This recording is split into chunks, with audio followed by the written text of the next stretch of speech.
In this section, I'm going to talk about troubleshooting network problems in Windows 11. And the tool I would like to use is a command line tool, and I'll need to run it as administrator.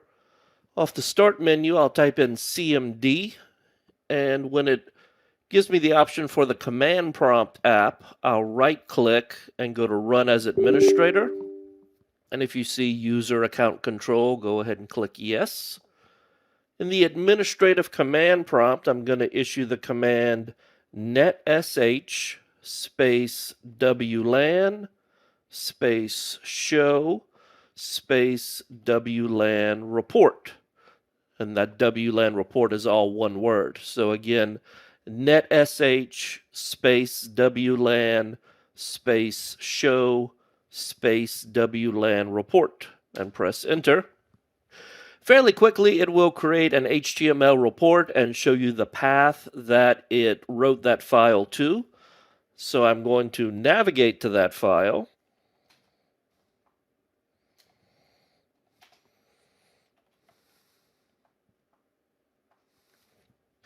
And in this file, we see a detailed report. The top item is a graph showing wireless events that have occurred in the last 48 hours.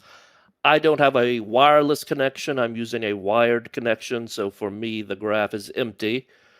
But some of these other boxes will still be useful. As I scroll down, it'll show some basic information about my system, information about the user who's connected, information about every network adapter I have in the machine.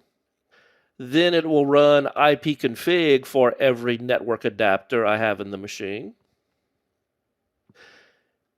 It'll show the output of netshwlan, which would show wireless information if you have wireless adapters. It shows the contents of the personal certificate store. It shows your wireless profile if you have one. And then at the bottom, some more graphs and charts about wireless connections, and then all of the individual events in the system log about wireless network connections. So overall, this is a lot of information, and much of this information can be found through other tools, but this tool does a nice job of consolidating everything into one HTML file that can easily be emailed to someone else. So if you're trying to help a user troubleshoot some network problems, if you can talk them through getting to an administrative command prompt, you could have them run this report, then email you a copy of the report, and you would have likely all of the information you need to start some network troubleshooting. In this section, I'd like to talk about encrypting individual files using the Encrypted File System, or EFS, in Windows 10.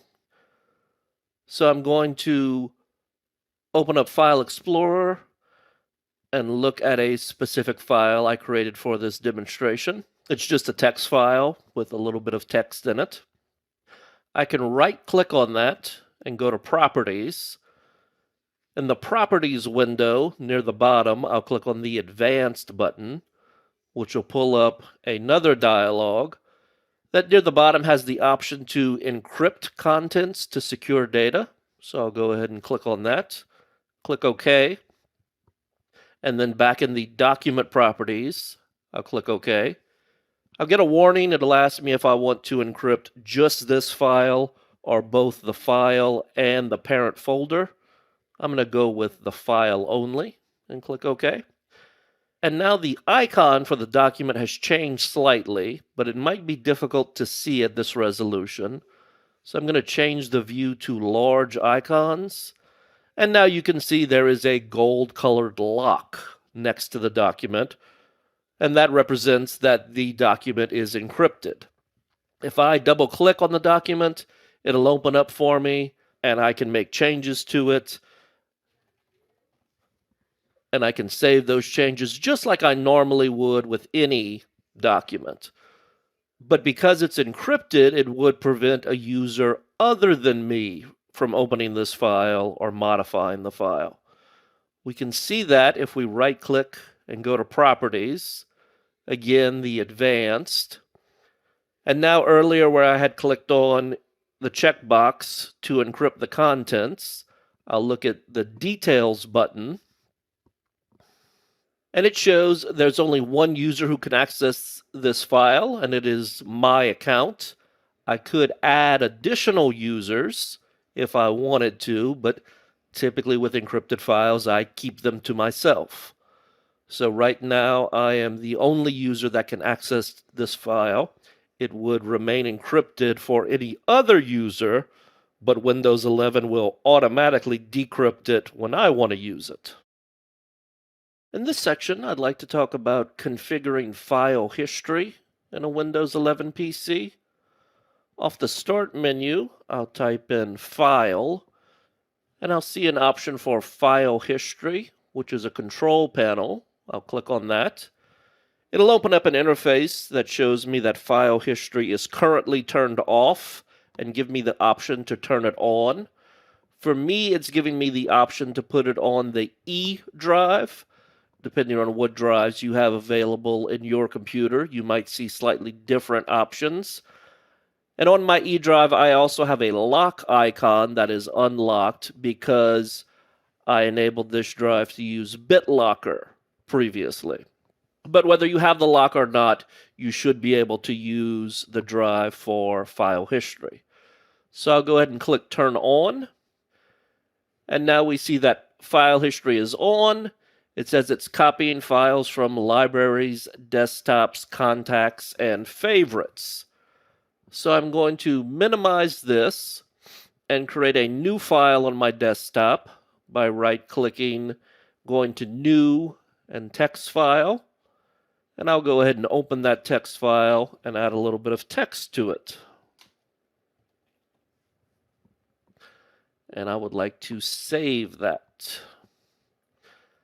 Then I'll go back to the file history dialog, and there's some fairly small text that says Run Now. I'll go ahead and click on that. Because I have a small number of files, this should run pretty quickly. If you have a large number of files on your computer, it might take a few minutes to run. But now that it's completed, I want to go back to the text document and add some more text.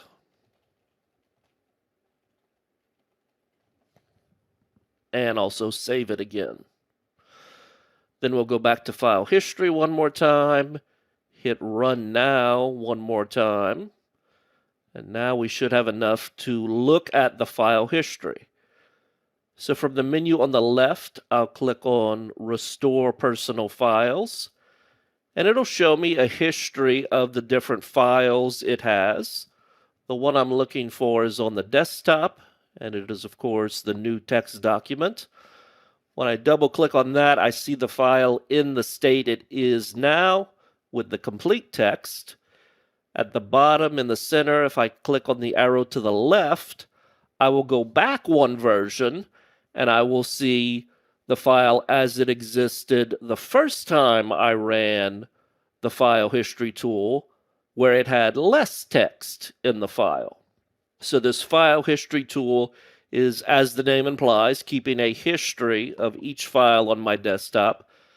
And working with this is sometimes much easier than working with a full backup. If I lose dozens of files from my computer and I have to restore a full backup, that makes sense. But if I only lose one file from my computer, I don't necessarily want to go through all of the trouble of dealing with a full restore. So sometimes it's much easier to just go into file history and find the previous version of the one file you're interested in. So file history is a nice tool for dealing with the accidental deletion or modification of individual files. To the left, we also have some advanced settings. I'll click on that. Notice that by default, it will take a history every hour.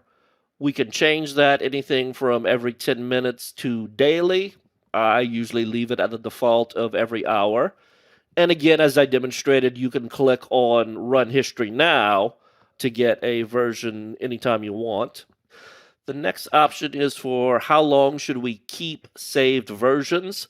The default is forever, And I really don't like that because eventually you will run out of disk space if you start keeping anything forever. We can go as little as 1 month. I usually go with 1 year. I find that just makes the most sense to me and the way I work. So, again, you have several options on how long you would like to keep the saved versions. And that's file history.